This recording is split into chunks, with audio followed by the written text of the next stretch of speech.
একটা জিনিস লক্ষ্য করে দেখবে, বয়সটা যেরকম বাড়তে থাকে ওজনটাও সেরকমই বাড়তে থাকে। তুমি একই খাবার খাচ্ছ, একই জীবনযাপন করছো, তারপরও দেখবে বয়সটা বাড়ার সাথে সাথে ওজন বেড়ে যাচ্ছে। তোমারও যদি এই সমস্যাটা থাকে তাহলে আজকের ভিডিওটা তোমার জন্যে। আজকের ভিডিও থেকে জানতে পারবে তোমরা বয়স বাড়তে থাকলেও ওজনটাকে কি করে নিয়ন্ত্রণে রাখবে। তাই পুরো ভিডিওটা শেষ অবধি দেখো, আর কালকে থেকে যে পরিবর্তনগুলো বলবো সেগুলো করতে শুরু করে দাও। Welcome to good life with Sukanya. আমি লাইফস্টাইল কারেকশন কোচ। আমার প্রোগ্রামে রোজ দেশ বিদেশ থেকে বহু মানুষ যোগদান করছে এবং তাদের ওজন কমিয়ে মানসিক স্বাস্থ্য ভালো করে একটা নতুন জীবন ফিরে পাচ্ছে। তুমিও যদি এই প্রোগ্রাম সম্বন্ধে জানতে চাও, তোমার কেন ওজন বেড়েছে, কি কি অসুখ আছে এবং সেগুলো তুমি ওজন কমিয়ে কিভাবে সুস্থ হতে পারবে, এই সমস্ত জিনিসগুলো আমি আমার 2 ঘন্টার ওয়ার্কশপে শেখাই। এই ওয়ার্কশপে যোগ দেওয়ার জন্যে নিচের হোয়াটসঅ্যাপ নাম্বারে LCW এই কথাটা লিখে হোয়াটসঅ্যাপ করো। আমরা সব সময় চাই রোগা থাকতে, দেখতে সুন্দর থাকতে, অল্প বয়স্ক থাকতে। বয়সের সাথে সাথে সেগুলো নষ্ট হতে থাকে আর ওজনটাও ধীরে ধীরে বাড়তে থাকে। এর পেছনে বিজ্ঞানসম্মত কি কারণ আছে এবং সেই জায়গাটাকে কি করে তুমি ঠিক করতে পারবে, আজকের ভিডিও থেকে সেটা জেনে নাও। বয়স বাড়তে বাড়তে 3টে জিনিস পরিবর্তন হতে থাকে। একটা হচ্ছে আমাদের মেটাবলিজমটা কমতে থাকে।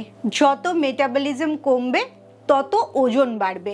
2 নম্বর কারণ হচ্ছে আমাদের শরীরের মাংস পেশিটাও কমতে থাকে। সেক্ষেত্রেও যত মাংস পেশি কমে ততই মেটাবলিজম কমে এবং আমাদের ওজনটা বাড়তে থাকে। আর মেয়েদের ক্ষেত্রে 3 নম্বর কারণ হচ্ছে হরমোনটা পরিবর্তন হতে থাকে। 30 বছর পার হতে না হতেই হরমোনের পরিবর্তন শুরু হয়ে যায়। এই 3টে কারণের জন্যে অনেক ওজনটা বাড়তে থাকে। তোমার জীবনযাপনে পরিবর্তন হচ্ছে না, খাওয়ারে পরিবর্তন হচ্ছে না, তাও দেখবে ওজনটা বেড়ে যাচ্ছে। একটা স্টাডিতে দেখা গেছে 3 থেকে 8% মাসল লস হয় 10 বছরে, তুমি কোনো পরিবর্তন না করলেও। তাই বয়সের সাথে মাংস পেশিটা যাতে এত তাড়াতাড়ি না কমে সেই চেষ্টাটা তোমাকেই করতে হবে। তার প্রথম যে কাজটা করতে হবে সেটা হচ্ছে ব্যালেন্সড খাবার খেতে হবে। ব্যালেন্সড খাবার মানে যে খাবারের মধ্যে সঠিক পরিমাণে প্রোটিন, ফ্যাট এবং কমপ্লেক্স কার্বোহাইড্রেট থাকতে হবে। ঠিক আমি যে সিকোয়েন্সে খাবারগুলো বললাম সেই সিকোয়েন্সেই তোমাকে খেতে হবে। তার মানে প্রথম ভালো পরিমাণে প্রোটিন খেতে হবে। তুমি যদি নিরামিষ খাবার খাও বা নিরামিষ কোনো একটা বিশেষ দিনে খাও, সেই দিনে তুমি পনির খাবে, সয়াবিন খাবে, সয়াবিনের ডালও খেতে পারো, আবার সয়া চাঙ্কও খেতে পারো, কিংবা টোফুও খেতে পারো। এই ভেজিটেরিয়ান প্রোটিনগুলো অবশ্যই সেই দিন খাবে। আর যে দিনগুলো তুমি নিরামিষ খাচ্ছ না, নর্মাল আমিষ খাবার খাচ্ছ, সেদিনগুলো অবশ্যই মাছ, মাংস বা ডিম খাবে। মাংস খেলে বিশেষ করে মুরগির ব্রেস্ট পিসটা নেওয়ার চেষ্টা করবে, যেটার মধ্যে ফ্যাটটা কম থাকে এবং প্রোটিনটা অনেক ভালো মানের থাকে। প্রথম থালার মধ্যে প্রোটিন নিলে তারপরে তোমাকে লক্ষ্য রাখতে হবে গুড ফ্যাটের দিকে। একবারও ভাববে না ফ্যাট খেলে তোমার শরীরে ফ্যাট জমে যাবে। তোমাকে ভালো ফ্যাট খেতে হবে। ভালো ফ্যাট পাওয়া যায় সব রকম নাটস অ্যান্ড সিডসের মধ্যে। এছাড়াও ডিমের কুসুমেও ভালো ফ্যাট থাকে, প্রচুর ভিটামিনসও থাকে। তাই যদি সম্ভব হয় রোজ একটা করে গোটা ডিম খাবে। আবার ডিমটা ভালো বলে বেশি খেয়ে নিও না। সারাদিনে 2টোর বেশি কখনোই গোটা ডিম খাবে না। আর তুমি যদি শুধু ডিমের সাদাটা খাও তাহলে তুমি অনেকগুলো খেতে পারো। ডিমের কুসুমটা খুব বেশি হলে 2টোই খেতে পারবে, কারণ তাতে ভালো কোলেস্টেরল আছে, যেটা বেশি খাওয়াও ভালো না। এবারে আসি কমপ্লেক্স কার্বোহাইড্রেট। কমপ্লেক্স কার্বোহাইড্রেট মানে যে কার্বোহাইড্রেটের মধ্যে প্রচুর পরিমাণে ফাইবার থাকে, সব রকমের সবজি এবং ফল। তাই রোজকার খাবারে লক্ষ্য রাখবে যথেষ্ট পরিমাণে যেন সবজি থাকে। পাতা সবজি হতে পারে, নানা রকম রঙের সবজি হতে পারে। আর দিনে অন্ততপক্ষে একবার কোনো না কোনো ফলও খেতে পারো। ফলটা না খেলেও চলবে, কিন্তু সবজিটা রোজ খেতেই হবে, তার থেকে তুমি ভালো ফাইবার পাবে। 3 নম্বর যে জিনিসটা লক্ষ্য করবে সেটা হচ্ছে মাইন্ডফুল ইটিং। তুমি লক্ষ্য করে দেখো খাওয়ার সময় তুমি কি খাবারটাই শুধু খাও, না মোবাইল দেখো, কারোর সাথে গল্প করো, কিংবা ওয়েব সিরিজ বা টিভি সিরিয়াল দেখো? তুমি যদি অন্য কোনো একটা কাজে যুক্ত থেকে খাবারটা খাও, তাহলে খাবারের দিকে তোমার মন থাকছে না। তাতে তুমি খাবারটা খাওয়ার সময় যে আনন্দ হয় সেটাও উপভোগ করতে পারছো না, আর কতটা খাচ্ছ সেটাও বুঝতে পারছো না। তাই জন্যে খাওয়ার সময় শুধুমাত্র খাওয়ার দিকেই মন দেবে, আর খাবারটা ধীরে ধীরে চিবিয়ে চিবিয়ে খাবে। এই ধীরে ধীরে চিবিয়ে খেলে দুটো উপকার হয়।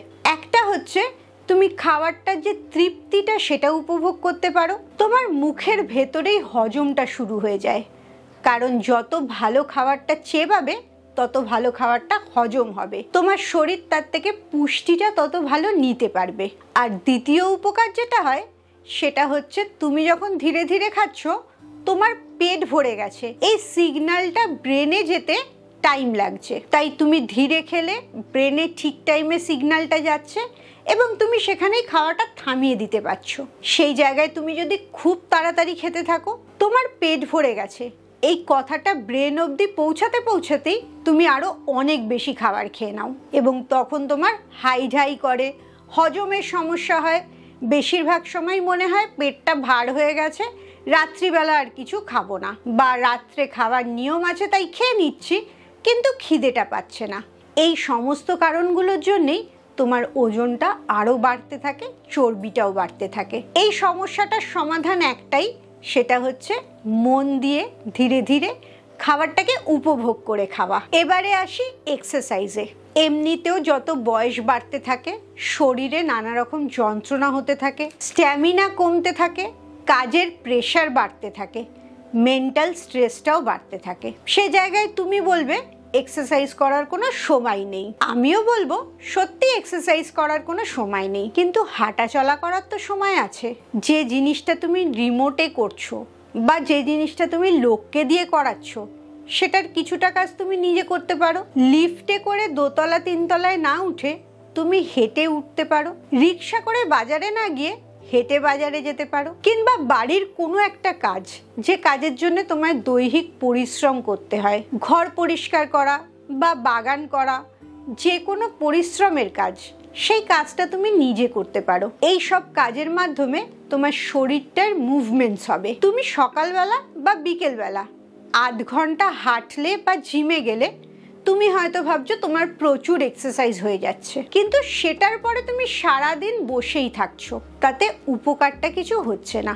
সেই জায়গায় তুমি সারাদিন যদি কাজের মধ্যে থাকো, হাঁটা চলার মধ্যে থাকো, তাহলে তোমার পরিশ্রমটা অনেক বেশি হচ্ছে, তোমার মেটাবলিজমটা অনেক ভালো থাকছে। তুমি যত বেশিক্ষণ বসে থাকবে বা এক জায়গায় দাঁড়িয়ে থাকবে, তত তোমার মেটাবলিজম খারাপ হতে থাকবে। তোমার টার্গেটই হচ্ছে মেটাবলিজম বাড়ানো আর মাংস পেশিটা বাড়ানো। মেটাবলিজম বাড়াবার জন্য তুমি সারা দিনে হাঁটাটাকে ভাগ করে নাও।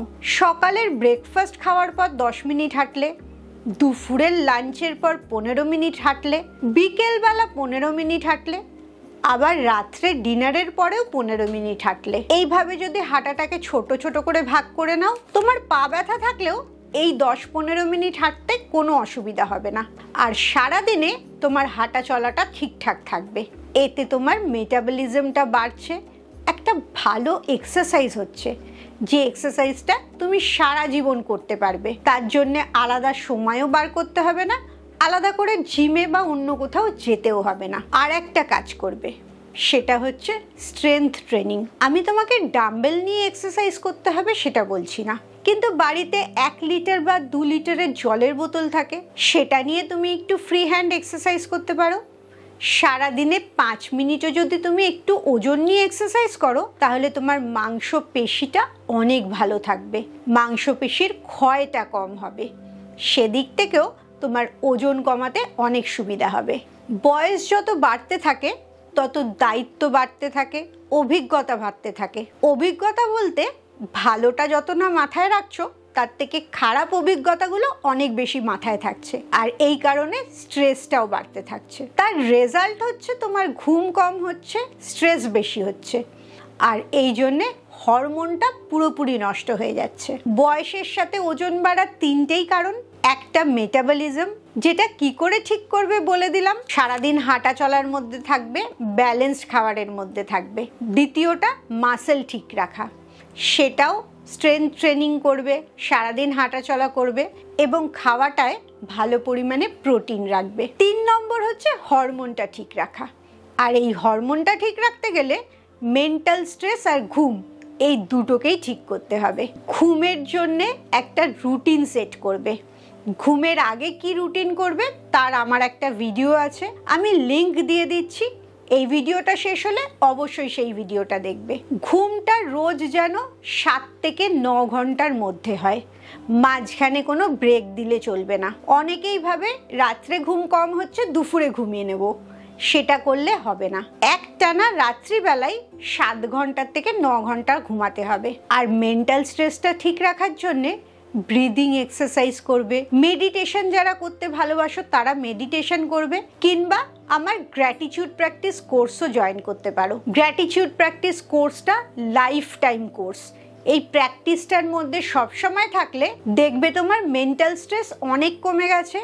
তুমি টেনশন স্ট্রেসের যে সিচুয়েশন তৈরি হয় সেই সময়গুলোকে অনেক সুন্দর করে কন্ট্রোল করতে পেরেছো। গ্র্যাটিটিউড প্র্যাকটিস জয়েন করার জন্যে নিচের হোয়াটসঅ্যাপ নাম্বারে হোয়াটসঅ্যাপ করো। শেষ যে জিনিসটা লক্ষ্য রাখবে সেটা হচ্ছে জল। জল খাওয়াটা ভীষণ জরুরি। আর মেয়েরা বিশেষ করে জলটা কম খায় যখন বাইরে বেরোয়, কারণ বাথরুমে যাওয়ার অসুবিধা থাকে বলে। এই জলটা দীর্ঘদিন কম খাওয়ার জন্যে শরীরের মধ্যে নানা রকম সমস্যা শুরু হয়, চর্বি অনেক বেশি জমে এবং মেটাবলিজমটাও নষ্ট হয়। আর যত জল কম খাচ্ছ, শরীরটা পরিষ্কার কম হচ্ছে, তত তোমার টক্সিন লেভেলও বাড়তে থাকছে। এই ডিটক্স করার জন্যও জলটা সবচেয়ে ভালো জিনিস। আমি বলি সারা পৃথিবীতে বেস্ট ডিটক্স ড্রিঙ্ক হচ্ছে প্লেন 1 গ্লাস জল। একটু পর পরই 1 গ্লাস করে জল খাবে। একবারে অনেকটা জল খেয়ে নেবে না, সারাদিন ধরে অল্প অল্প করে জল খেতে থাকবে, যাতে তোমার শরীরে জলের চাহিদাটা মিটতে পারে। শুধু প্লেন জলই না, যে ফল বা সবজিগুলোতে জল বেশি থাকে সেগুলো বারবার খেতে পারো। যেমন তরমুজটা, লেবুটা, এগুলোতে অনেক পরিমাণে জল আছে। আবার সবজির মধ্যেও ঝিঙে, লাউ, শসা, টমেটো, এই ধরনের সবজিতে অনেক জল থাকে। এই সবজি বা ফলগুলো যদি তুমি খাও তাহলেও তোমার জলের ঘাটতিটা অনেকটা কমে যায়। তোমার টার্গেট হচ্ছে শরীরটাকে যথেষ্ট পরিমাণে জল দেওয়া। অনেকেই ভাবে ঘুম থেকে উঠে 1 লিটার বা 1.5 লিটার জল খেয়ে ফেলছে, সেটাতে অনেকটা ঠিক হয়ে যাচ্ছে।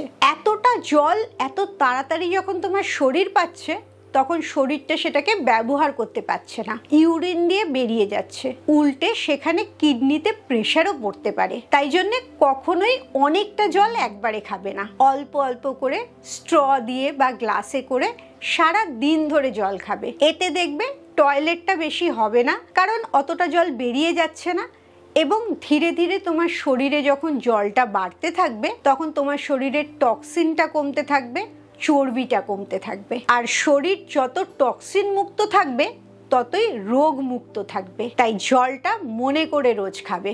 শেষ যেটা করবে সেটা হচ্ছে নিজের প্রোগ্রেসটা ট্র্যাক করবে। এই এতগুলো জিনিস যে বললাম, প্রত্যেকটা জিনিস রোজ করছো কিনা, কতদিন গ্যাপ দিচ্ছ এবং তাতে তোমার কি রেজাল্ট হচ্ছে, এই নিজের প্রোগ্রেসটা যদি নিজে মনিটর করতে থাকো, তাহলেই নিজের ভুলগুলো শুধরে নিতে পারবে। আর বয়স যতই বাড়তে থাকুক না কেন, ওজনটা বাড়বে না। তুমি এর মধ্যে কোন কোন জিনিসটা সবচেয়ে ভুল করো অবশ্যই আমাকে কমেন্টসে জানাও। খুব ভালো থাকো, মানসিক আর শারীরিকভাবে একদম সুস্থ থাকো। আবার পরের ভিডিওটায় তোমাদের সাথে দেখা হচ্ছে।